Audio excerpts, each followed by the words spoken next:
তখন গত মাসের 20 তারিখ বিকাল 4টার সময়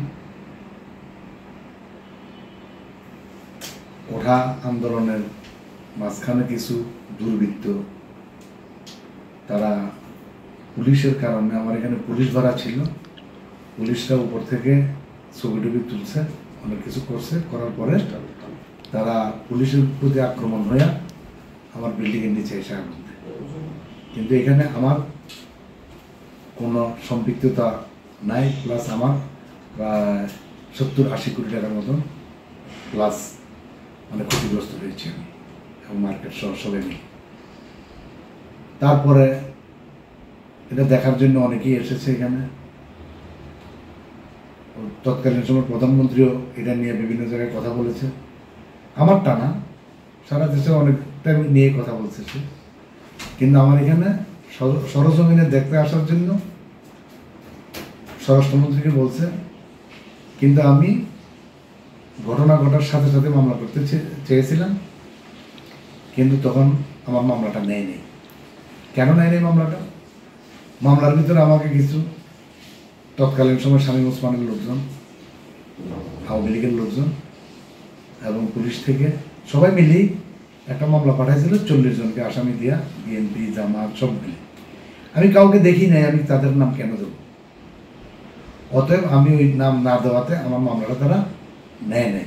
না নিয়ে যেদিন স্বরাষ্ট্রমন্ত্রী আসলো আমার এখানে, ওই দিন স্বরাষ্ট্রমন্ত্রী মহোদয় এই গাড়ি থেকে নেমে এক পাও নামাইছে, এদিকে তাকাইছে, তাকে কিছু বলবো সেই সুযোগটাও আমাকে তৎকালীন সময় প্রশাসন আমাকে দেয়নি। যাই হোক, তারপরেও আমি অসহায়, আমার বহুত ক্ষতি হয়েছে। ক্ষতি হওয়ার পরেও আমি চুপচাপ ছিলাম। মাঝখান দিয়ে ডিসি এসে আমাকে একটা ফাপড় দেয়, ফাপড় দেয়, সবাই খেলে আমাকে এখন ধমকের উপর রাখছে, আপনি মামলা করেন না। তখন আমি তারপরে স্বরাষ্ট্রমন্ত্রী এখানে আইসা যাওয়ার ওই দিনই আমার থেকে একটা মামলা ধরা স্বাক্ষর করায় নেয়, যেটা নাকি অজ্ঞাত, আমি কাউকে চিনি না, এখানে দুষ্কৃতকারীরা করছে এবং আমি কারো নামও দিইনি। এখন যদি কেউ নাম দিয়া প্রহসন করতে চায় তাইলে আমি মামলা প্রত্যাহার করি না। আর নাম্বার 2 হলো গিয়া, আমি দেখি নাই কাউকে, আমি আসামি করি নাই। যদি তদন্তে কেউ আসামি হয় সেটা আইনের ব্যাপার, সব কিছুর ব্যাপার। তারপরও এই আন্দোলনে আমার সন্তানেরা, আমার ছোট ভাইয়েরা, ছাত্ররা যেভাবে তাদের বুকের রক্ত দিয়ে দেশ পুনরায় স্বাধীন করছে, আওয়ামী লীগ সরকারকে অপসারণ করছে, ওই বিল্ডিংয়ের ক্ষতিপূরণ যা কিছু আছে আমার কোনো দায় দাবি নেই। এটা দেশ নতুনভাবে স্বাধীন হয়েছে, স্বৈরাচার কাছে না। তবে একসময় আমিও আওয়ামী লীগ করেছি, সেটা 1996 থেকে 98 থেকে 2000 আমি ওলামা লীগ করেছি। আওয়ামী লীগ আলেম সমাজ নিয়ে আওয়ামী লীগের সাথে সম্পৃক্ত ছিলাম 2000 সাল পর্যন্ত। কিন্তু আমি যখন দেখলাম যে আওয়ামী লীগের কাছে আলেম সমাজের কোনো মূল্যায়ন নাই, তৎকালীন সময় আমি আওয়ামী লীগ থেকে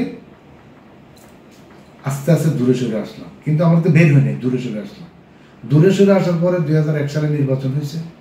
নির্বাচনে জোট সরকার ক্ষমতায় আসছে। তখন প্রধানমন্ত্রী, সাবেক নেত্রী প্রধানমন্ত্রী, উনি সংসদে যাচ্ছিলেন না। তখন আমি একটা সংগঠনের প্রধান হিসেবে বলেছি, গণতান্ত্রিক পদ্ধতি অবলম্বন করে সংসদে গিয়ে সংসদীয় অবস্থান ঠিক রেখে দেশের শান্তি ফিরিয়ে আনার জন্য আমি মাননীয় নেত্রীকে অনুরোধ করলাম। পরের দিন দেখি যে এই অনুরোধ করার পরে আমার বিরুদ্ধে বলিয়া আমি কেন এটা করেছি। তখন থেকে আমি পরের দিনে একটি পদত্যাগপত্র জমা দিয়ে আমি বলছি, আমি আর আপনার দলের সাথে নাই, আপনাদের সাথে নাই, আমি কোনো রাজনীতি করব না। তৎকালীন সময় এই গিয়াসউদ্দিন আল মামুন, আমার ছোটবেলার আগের থেকেই তার সাথে আমার সম্পর্ক, ব্যক্তিত্ব ছিল, ওর সাথে আমার একটা সম্পর্ক ছিল। ওরাই আমাকে তখন মানে আওয়ামী লীগ থেকে বুঝে যেটা আপনার পছন্দ না এটা করেন, আমি ওর কথা মতে আমি এই পর্যন্ত আজকে পর্যন্ত চলে আসছি। গিয়াসউদ্দিন মামুন এরপরে গিয়ে 2001 সালে আমাদের লোকালি আলহাজ মোহাম্মদ গিয়াসউদ্দিন, উনিও তৎকালীন সময় আওয়ামী লীগ করছে, কৃষক লীগের সহসভাপতি ছিলেন, উনিও বিএনপিতে যোগ দিয়েছে শামীম ওসমানের অত্যাচারে। এই শামীম ওসমানের সাথে 2001 সালের পর থেকে আজকে পর্যন্ত আমার কোনো টেলিফোনেও কথা হয়নি। আমার বিল্ডিং করছে শামীম ওসমান, ওই এমপি একটা বাকি গালি দিতে চাই না, ও একটু দেখতেও আসে নাই, তার কোনো কুত্তাও আসে নাই দেখতে। স্বরাষ্ট্রমন্ত্রী যেদিন আসছে ওই দিন তার আওয়ামী লীগের 2জন নেতা 3জন সবাই আসছে, আইসা স্বরাষ্ট্রমন্ত্রীর সাথে চলে গেছে, কিন্তু আমার এখানে কোনো ভূমিকা তাদের ছিল না। তো 2001 সালে আমি যে ওখান থেকে বেরিয়ে আসছি, এখন পর্যন্ত আমি আর কোনো রাজনৈতিক দলের সাথে সক্রিয়ভাবে সম্পৃক্ত হইনি। কিন্তু আমি আমার বন্ধু, আমার ভাই গিয়াসউদ্দিন মামুন এবং আলহাজ মোহাম্মদ গিয়াসউদ্দিন, আমাদের যে এলাকার এমপি, গ্রামের 4 আসনের, ওনাদের সাথে আমার সম্পৃক্ততা, এবং আমার সাথে সম্পৃক্ততা সবার সাথে। জামাত ইসলামের জন্য আমির আছে মোল্লা মঈনুদ্দিন সাহেব, বর্তমান আমির, যারা আছে আর কি জামাত, এবং সবার সাথেই আমার সাথে একটা ভালো সম্পর্ক ওই 2001 থেকেই এই পর্যন্ত চলে আসছে। এবং আমি কোনো রাজনৈতিক দলের সাথে সম্পৃক্ততা নাই, এবং আগে যে ছিলাম, আর বলতে পারেন বলে এতদিন কথা বলেন নাই কেন, এতদিন চুপচাপ ছিলেন কেন? হ্যাঁ, আমি এতদিন কথা বলি নাই। এতদিন যদি কথা বলতাম তাহলে আমার লাশ পাওয়া যেত মেঘনার চরে, নাইলে পদ্মার চরে। অতএব আমি এই সমস্ত কাহিনীর কথা বলতে পারি না, এটা আপনারাই ভালো বুঝেন, আপনারাই ভালো জানেন।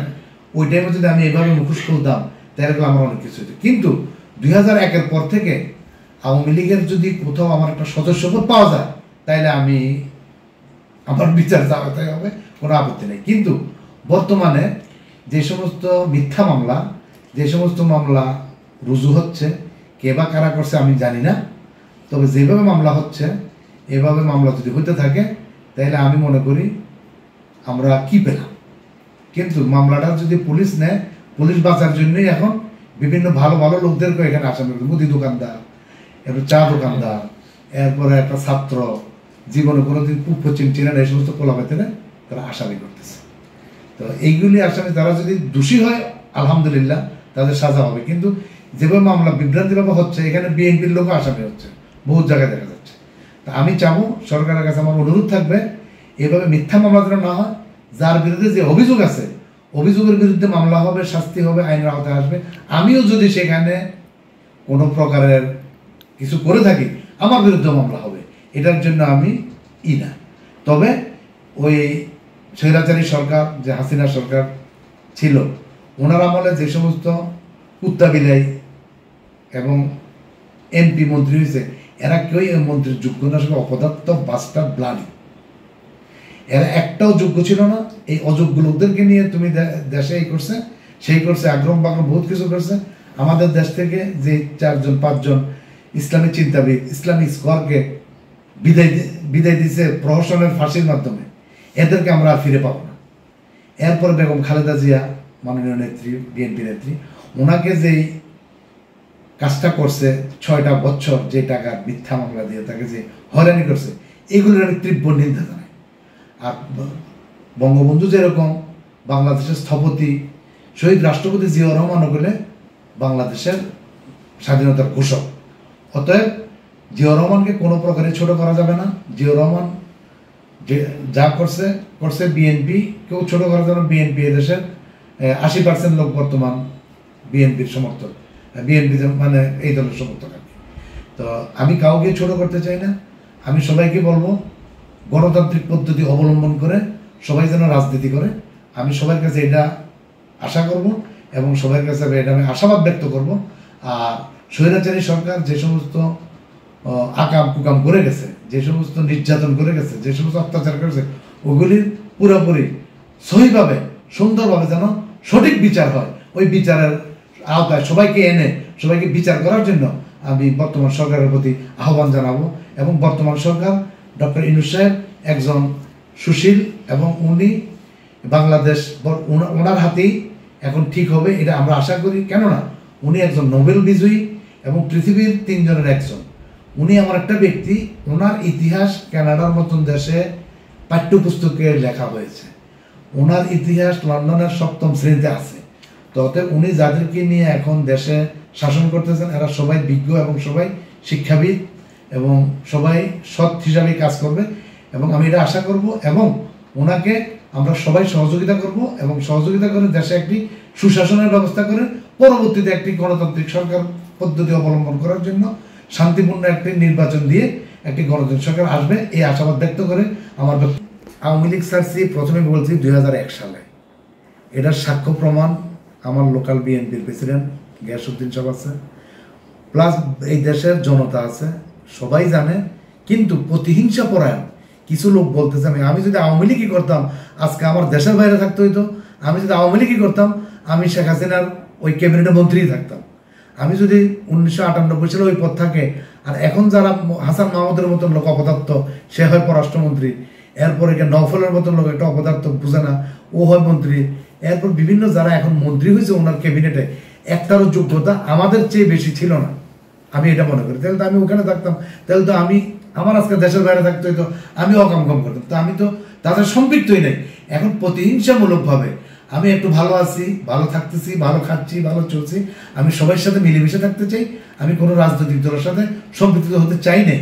কিন্তু বিগত দিনে যদি আমি এইভাবে মুখ প্রকাশ করতাম, আমি তো 5ই আগস্ট দেশ স্বাধীন হয়েছে, স্বাধীনের কারণে এখন কথা বলতে পারতেছি, তখন যদি আমি এগুলি বলতাম তাহলে তো আমি প্রথমে বলে গেছি আজকে আমার সাথে সাক্ষাৎকার দেওয়া হতো না, আমি থাকতাম মেঘনার চরে আর নাইলে পদ্মার চরে, এর বেশি আমার কিছু বলার